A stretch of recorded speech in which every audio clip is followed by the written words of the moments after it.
Hi guys, welcome to the my channel Kartik techno hub. तो आज का हमारा टॉपिक है व्हाट इज़ मदरबोर्ड। मदरबोर्ड क्या है, उसके मेन और इम्पॉर्टेंट कंपोनेंट जो हम वन बाय वन देखेंगे। तो सबसे पहले आता है मदरबोर्ड। मदरबोर्ड कंप्यूटर का सबसे इम्पॉर्टेंट पार्ट होता है, जिसमें कंप्यूटर के सारे इम्पॉर्टेंट कंपोनेंट एक प्रिंटेड सर्किट में फिक्स किए जाते हैं। जैसे कि रैम हो गया, प्रोसेसर हो गया, कीबोर्ड हो गया, माउस, ये सारे के सारे कंपोनेंट एक प्रिंटेड सर्किट में फिक्स किए जाते हैं और एक दूसरे से कनेक्ट किए जाते हैं। मदरबोर्ड की प्रॉपर डेफिनेशन देखेंगे तो ऐसी है, the main board of a computer that containing all the circuit. जैसे कि हमने पहले समझा, तो हम अब सारे के सारे कंपोनेंट जो प्रिंटेड सर्किट में अटैच है उनके बारे में देखेंगे।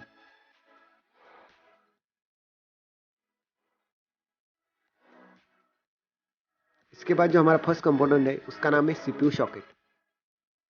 बेसिकली सीपीयू सॉकेट जो होता है वो मदरबोर्ड में स्क्वायर शेप में बना होता है। यहाँ पे आप देख सकते हैं 3D स्ट्रक्चर में। यहाँ पे जो सीपीयू ऐड किया है वो इंटेल का i7 कोर है। तो इस तरह आप CPU dual core i3, i5, i7 यहाँ पे आप ऐड कर सकते हो सीपीयू सॉकेट में। इसके बाद जो हमारा नेक्स्ट कंपोनेंट है उसका नाम है माउस। अगर आप अपने मदरबोर्ड में माउस ऐड करना चाहते हैं तो इस पोर्ट के अंदर जो ग्रीन कलर का पोर्ट दिखाई दे रहा है, यहाँ पे आप अपने माउस को ऐड कर सकते हो। इसके बाद जो हमारा नेक्स्ट कंपोनेंट है उसका नाम है कीबोर्ड। अगर आप अपने मदरबोर्ड में कीबोर्ड ऐड करना चाहते हैं तो जो पर्पल कलर का पोर्ट दिखाई दे रहा है, यहाँ पे आप अपने कीबोर्ड को ऐड कर सकते हो।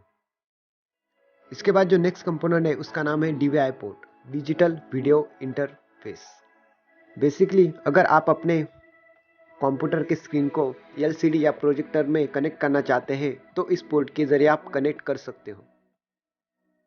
डीवीआई पोर्ट का कलर व्हाइट होता है as a compare to VGA connector which is colour blue. इसके बाद जो नेक्स्ट कंपोनेंट आता है उसका नाम है VGA port, video graphic array connector. VGA port एक स्टैंडर्ड कनेक्टर है।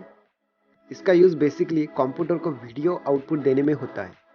यह कनेक्टर आईबीएम ने 1987 को बनाया था। यह 15 पिन का कनेक्टर है।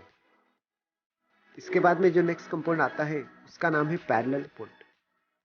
इसका बेसिकली यूज होता है अगर आप अपने मदरबोर्ड को प्रिंटर या स्कैनर से ऐड करना चाहते हैं तो इस पोर्ट के जरिए आप अपने मदरबोर्ड को प्रिंटर या स्कैनर ऐड कर सकते हो।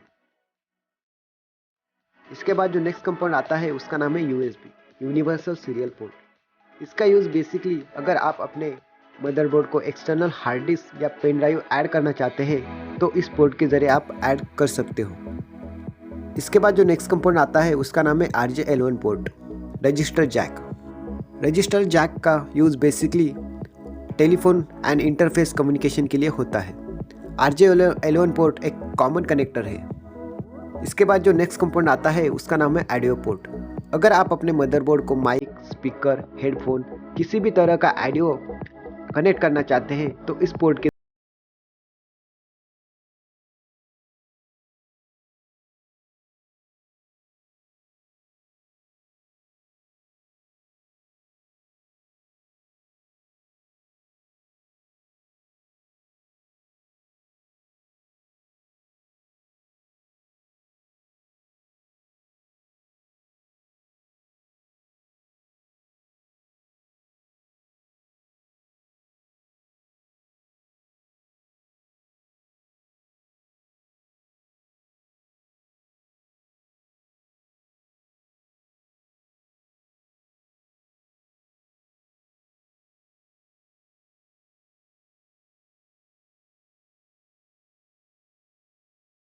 सप्लाई देने का काम 24 पिन ATX पावर कनेक्टर करता है।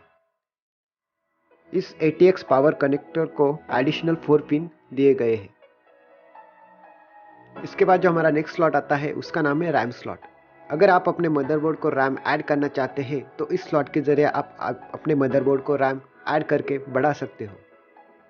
इसके बाद में नेक्स्ट आता है हमारा PCIe X3 और PCIe X4 कंपोनेंट। इन दोनों का use basically graphic card and sound card add करने के लिए होता है। यह एक डेडिकेटेड स्लॉट है। इसके बाद हमारा जो नेक्स्ट कंपोनेंट आता है उसका नाम है X1। इसका बेसिक यूज होता है page setup, media selection and page size के लिए PCL X1 का इस्तेमाल किया जाता है। इसके बाद जो हमारा नेक्स्ट कंपोनेंट है उसका नाम है CMOS battery, complementary metal oxide semiconductor. इसका यूज़ बेसिकली अगर आप अपने कंप्यूटर में टाइम डेट जो भी अपडेशन होता है वो CMOS बैटरी से होता है। इसके बाद जो हमारा नेक्स्ट कंपोनेंट है उसका नाम है 4 पिन ATX पावर कनेक्टर। इसको एडवांस पावर टेक्नोलॉजी भी कहा जाता है।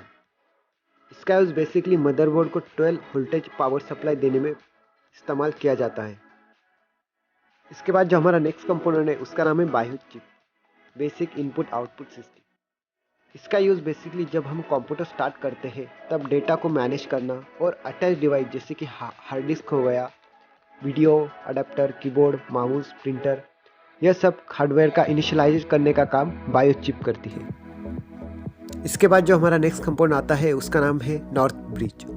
इसका use basically RAM, CPU, AGP इनको कम्युनिकेट करने का काम नॉर्थ ब्रिज करता है। इंटरनल कम्युनिकेशन के लिए नॉर्थ ब्रिज का उपयोग किया जाता है। इसके बाद जो नेक्स्ट कंपोनेंट आता है उसका नाम है साउथ ब्रिज। साउथ ब्रिज का बेसिकली काम है IO input, EDI, PSL, USB इन कंपोनेंट को कम्युनिकेट करने का काम साउथ ब्रिज करता है और एक्सटर्नल कम्युनिकेशन के लिए साउथ ब्रिज का इस्तेमाल किया जाता है।